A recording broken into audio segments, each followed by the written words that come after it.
Kamusta po kayo mga kapatid sa pananampalataya? Ang pagpapala at biyaya po at pag-ibig ng ating Amang Diyos, ng Panginoong Hesukristo at ng Espiritu Santo ay sumaatin pong lahat. Mga kapatid, kung ating pong natatandaan, ang ating pong pinag-aaralan nung nakaraang ating video ay sa Mateo chapter 2, verse 1 to 15, mga kapatid, kung saan ang ating Panginoong Hesukristo ay isinilang, mga kapatid, at pinuntahan ito ng mga matatalinong lalaki upang ialay ang kanilang mga kayamanan at marami pang mga bagay at upang ito ay sambahin. Gayon din, dito rin mga kapatid nangyari ang plano ni Herodes upang patayin ang ating Panginoong Hesukristo.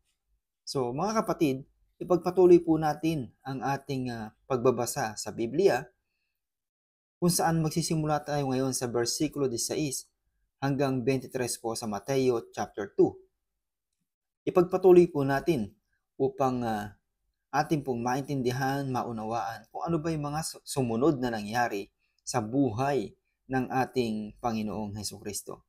Versikulo 16 mga kapatid, bago po natin ito simulan ay manalangin muna tayo. Ama naming makapangyarihan, Panginoon naming Hesukristo at sa Espiritu Santo, salamat po sa pagkakataong ito na muli naming mapapag-aralan ang iyong mga salita sa Biblia, ang buhay ng Panginoong Hesukristo. Salamat po sa pagkakataon na ito. Kami ay iyong i-guide, O Lord, at buksan ng tuluyan ang aming puso't isipan upang aming maintindihan, maunawaan ang buhay ng aming Panginoong Hesukristo, ang inyong mga salita, at kami ay matuto at aming itong maipamuhay para sa aming kaligtasan at ikaayos po ng aming puso, ng aming buhay, O Lord, at upang kami sabay-sabay na maliwanagan sa inyong mga salita. Ito po ang aming dalangin, hinihiling at tinataas in Jesus' name, and to the Holy Spirit, we pray. Amen. Hallelujah. Yan mga kapatid. So, ang ating pong pag-aaralan ngayon ay sa chapter 2, Matthew verse 16 to 23. Ang sabi sa versikulo 16, nang magkagayon nang mapansin Herodes na siya ay pinaglaruan ng mga pantas na lalaki. Sino itong mga pantas mga kapatid?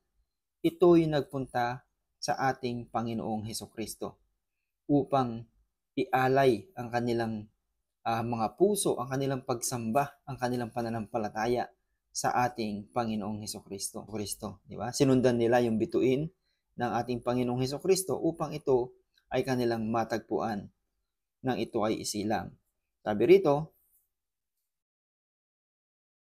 nang magkagayon nang mapansin ni Herodes na siya'y pinaglaruan ng mga pantas na lalaki, ay nagalit na mainam at nag-utos at ipinapatay ang lahat ng mga sanggol na lalaki na nanga sa Bethlehem at sa buong palibot noon mula sa gulang na 2 taon hanggang sa pababa, alinsunod sa panahon ng kanyang maingat na pagkasiyasat sa mga pantas na lalaki.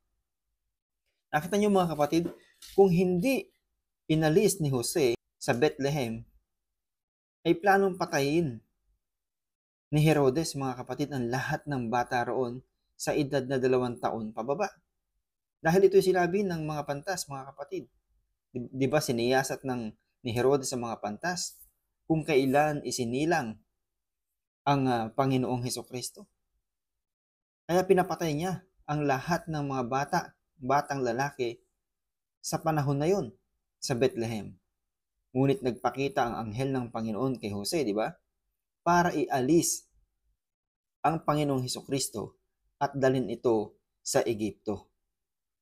So, ipagpatuloy po natin mga kapatid.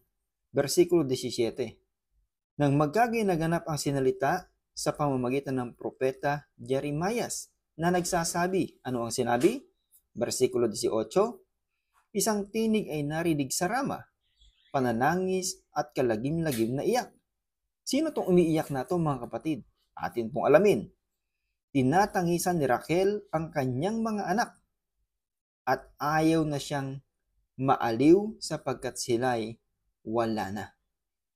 So mga kapatid, itong ang umiiyak na babae na ito na tinutukoy sa Biblia ay si Raquel sapagkat ang kanyang mga anak ay pinatay, mga kapatid. Kasama sa mga pinatay sa Bethlehem. Okay? At ayaw na siyang paaliw sapagkat sila'y wala na. Ayaw na niyang magpaaliw, ayaw niyang magpasuyo, or kung ano man yung binibigay sa kanyang kasiyahan, ay ayaw na niyang tanggapin sa kanyang sarili o sa kanyang buhay sapagkat ang kanyang mga anak ay patay na. Sa sobrang sakit ng kanyang naramdaman, ay para na siyang binagsakan ng langit at lupa. Diba? Sa bigat ng kanyang dinadala. Ganon kasakit yung naramdaman ni Raquel, mga kapatid, na ang kanyang mga anak ay pinatay ng mga tauhan ni Herodes. Kahit sino naman siguro, kahit ngayon, pag pinatay ang iyong anak, ay talaga namang sobrang sakit ang iyong mararamdaman at para ka nang binagsakan ng langit at lupa. Ika nga. Diba? So, ganoon din naramdaman ni Raquel nang mamatay o patayin ang kanyang mga anak sa panahong yon. Siguro talagang ayaw na niya. Ayaw niya na makinig sa mga tao, ayaw na niyang pakinggan kung sino man yung mga taong lumalapit sa kanya upang siya ay aluin sapagkat sa sobrang sakit ng kanyang dinanas. Buti na lang, pasalamat tayo, hindi hinayaan ng ating Amang Diyos na ang Panginoong Hesukristo ay masama sa mga batang pinatay nung panahon na yon. Siya ay dinala ni Jose at Maria sa Egypto upang maligtas. Sa versikulo 19, sabi rito, ngunit pagkamatay ni Herodes, narito ang isang anghel ng Panginoon ay napakita sa panaginip kay Jose sa Egypto na nagsasabi, ang sabi sa versikulo 20, magbangon ka at dalhin mo ang sanggol at ang kanyang ina. Sino to, mga kapatid? Ang nagsabi kay Jose? Ito ang anghel ng Panginoon. Sabi rito, magbangon ka at dalhin mo ang sanggol at ang kanyang ina. At pumatungo ka sa lupain ng Israel, sapagkat nangamatay na ang nangagmimithi sa buhay ng sanggol. So nagpakita kay Jose, mga kapatid, ang anghel ng Panginoon at binigyan muli siya ng mensahe ng anghel na dalhin niya ang kanyang mag-ina, si Maria at ang Panginoong Hesukristo, sa Israel that time. Ngayon, ito namang sabi rito, sa versikulo 21, sabi dito, at nagbangon siya at dinala ang sanggol at ang kanyang ina at pumatungo sa lupa ng Israel. So, dali-dali nagbangon si Jose, di ba? Sabi niya siguro, Maria, di ba? Dalhin mo ang iyong anak at tayo ay tutungo sa Israel. Maaaring ganun na nangyari, mga kapatid. Dahil sinabi ng Panginoon, sinunod ni Jose ang sinabi ng Panginoon, ng anghel ng Panginoon, na dalhin ang bata sa Israel. Ngunit may nangyari, mga kapatid. Natuloy nga ba ang pagpunta ni Jose at ni Maria at ng Panginoong Hesukristo sa Israel? Atin pong ipagpatuloy ang ating pagbabasa. Sabi rito, datapwat nang mabalitaan niya na si Arkelao ang naghahari sa Judea, nakahalili ng kanyang amang si Herodes, ay natakot siyang pumatungo roon. At palibhas ay pinagsabihan ng Diyos sa panaginip, ay napatungo siya sa mga sakop ng Galilea. So hindi siya nagdiretso, mga kapatid, sa Israel. Dahil natakot si Jose. Dahil ang namumuno nung panahon na yon ay ang anak ni Herodes na si Arkelao. So natakot siya na baka patayin ang ating Panginoong Hesukristo, patayin at makilala nila na ito yung pinapapatay ng kanyang ama nung buhay pa ang kanyang ama, di ba? So nagkaroon ng takot si Jose that time at hindi nagtuloy sa Israel. Ngayon nakikita na natin, mga kapatid, kung ano yung mga pinagdaanan ng Panginoong Hesukristo. Bata pa lang siya, ay gusto na siyang patayin ng mga taong ang pananampalataya ay mali at ayaw paghariin ang ating Panginoong Hesukristo. So, ngunit ito ay hindi pinayagan ng ating Amang Diyos na nasa langit, sapagkat may misyon ang kanyang bugtong na anak dito sa lupa, na tayo ay matubos sa ating mga kasalanan at tayo magkaroon ng buhay na walang hanggan. Kaya hindi niya pinahintulutan na mangyari ang bagay na yun. Kasi Alam na niya mangyayari yun eh. Di ba? Alam ng ating Diyos sapagkat ang Panginoong Diyos hindi pa nangyayari. Alam niya na dahil siya ang may likha ng lahat. Siya ang may hawak ng lahat. Siya nakakaalam ng lahat ng mangyayari sa ating buhay. Yung mangyayari sa iyo bukas, alam na ng Diyos yan. Kaya hindi mo na kailangan itago kung ano pa yung mga dapat mong itago. Sapagkat nalalaman ng Panginoon, kahit na itago mo yan, nalalaman ng Diyos yan. Bilang nga ng buhok mo, alam ng Diyos eh. Yeah. Wala kang maitatago sa Panginoon. Kaya yung mangyayari doon sa panahon ni Jose at ni Maria, alam na ng Panginoon yung gagawin ni Jose para maligtas ang ating Panginoong Hesukristo. Diba? Sabi rito, versikulo 23, ang ating pong last verse, at siya'y dumating at tumahan sa isang bayang tinatawag na Nazaret. So kung naririnig niyo mga kapatid yung Nazaret, ito yung dito nagpunta si Jose, si Maria at ang Panginoong Hesukristo. Pagpatuloy po natin, upang maganap ang mga sinalita ng mga propeta na siya'y tatawaging Nazareno. Kaya pala tinatawag ang Panginoon nating Nazareno dahil siya ay nagmula rin sa Nazaret. So, bata pa lang ang ating Panginoong Hesukristo, ang dami niya nang pinagdaraanan sa buhay. Baby pa lang siya nun. May gusto na sa kanyang pumatay.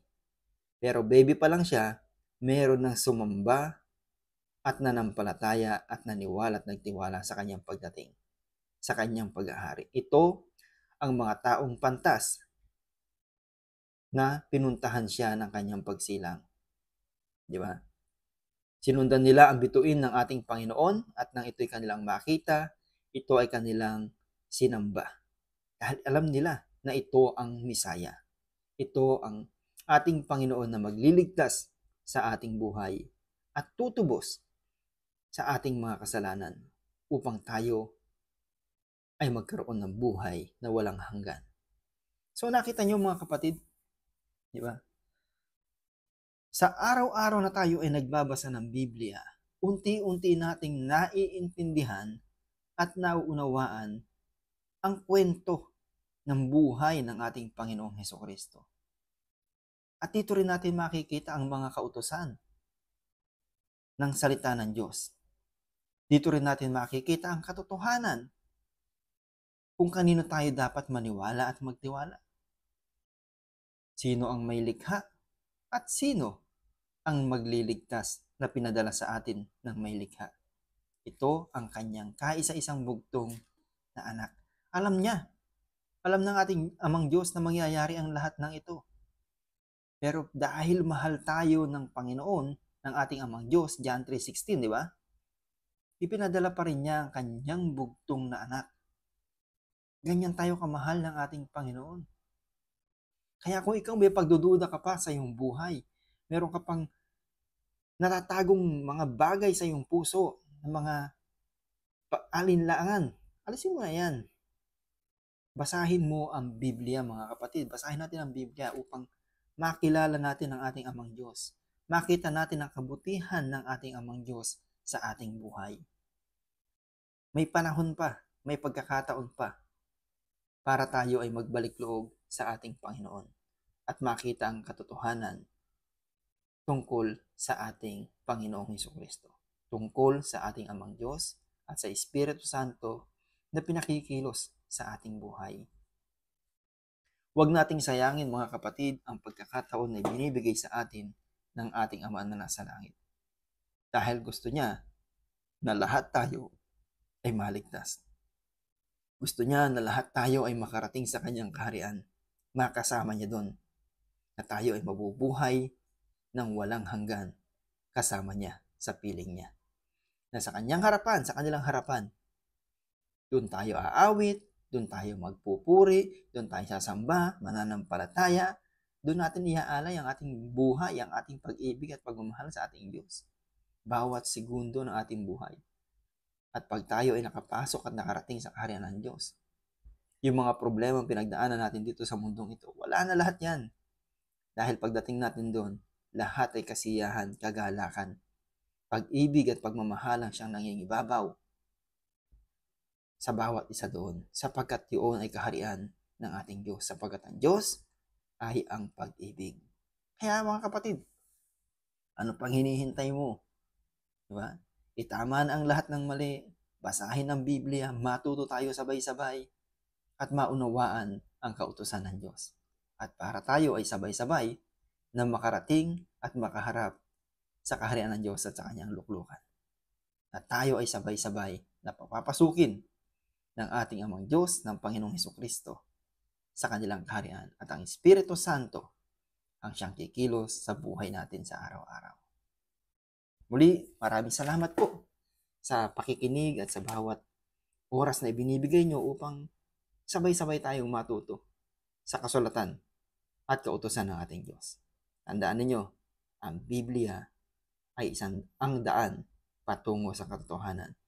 Ang Biblia ang daan para sa iyong kaligtasan, sapagkat sa Biblia, pag binasa mo ito, nakikipag-usap ka sa Diyos.